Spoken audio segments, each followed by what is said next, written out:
La vie naturelle de l'âme est une vie fausse. Et il nous faut le souligner. Nous voyons en Caïn un homme très religieux, un homme qui, dans sa propre ligne, est un homme très pieux, un homme qui reconnaît et regarde Dieu comme l'objet de son adoration. Tandis que Caïn considérait le résultat de ses labeurs en ses fruits des champs et des arbres, il choisit probablement les meilleurs. Il distingua les plus parfaits, il prépara un sacrifice qui répondait à son idée la plus haute de ce qui peut être digne de Dieu. Nous lui ferons crédit de cela. Et le pense très vraisemblablement que c'est exactement ce qu'il fit.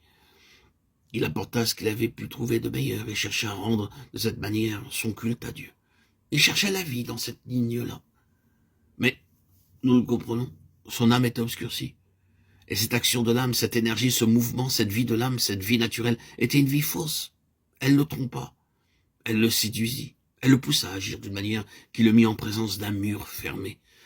En ce qui concerne Dieu, d'un mur sans aucune ouverture, sans issue. C'était la pensée d'une vie fausse et séduite. Et il en est toujours ainsi de notre vie naturelle. C'est une vie fausse, c'est une vie séduite. Elle nous trompe jusque dans le culte que nous offrons à Dieu. Nous pouvons être pleins d'extase dans l'adoration, nous pouvons être fortement émus dans l'adoration, et puis avoir dans l'adoration quelque chose qui semble être une véritable agonie. Et j'ai vu cela. Je suis entré dans des cathédrales en Europe méridionale et sur les côtes de la Méditerranée lors de la cérémonie du Corpus Christi.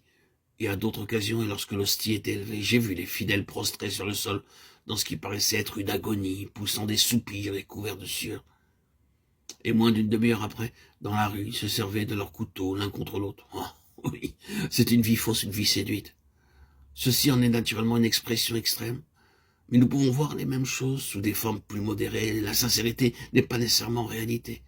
Il nous faut discerner. Nous pouvons avoir de bons sentiments. C'est ce qu'avait Caïn. Mais ensuite il tua. Notre vie propre est une vie séduite. Elle peut nous tromper. Jusque dans l'adoration, elle ne nous amène à rien. Dans ce que nous appelons le service de Dieu, ce peut être encore notre propre ardeur, notre propre enthousiasme, notre propre énergie qui ont la place, et non pas cette énergie, cette vitalité de l'Esprit de Dieu, qui seuls peuvent servir Dieu. Je ne prétends pas cependant que lorsque le Saint-Esprit se saisit de nous, nous ne nous donnions pas entièrement aux choses que nous faisons. Seulement, nous ne serons plus nous-mêmes la source et le centre de tout. Il est vrai que si le Saint-Esprit se saisit de nous, il se servira de nous entièrement. Le Seigneur demande de nous que tout ce que nos mains trouvent à faire, nous le fassions de tout notre cœur. Le Seigneur demande que nous le servions de toute notre force, de toute notre pensée, de tout notre cœur. Oui, mais le Saint-Esprit doit avoir la responsabilité de diriger, d'inspirer, de gouverner, sinon tout serait vain. Et nous serions trompés en essayant de servir le Seigneur par nos propres forces. Nous ne verrions alors aucun résultat vital.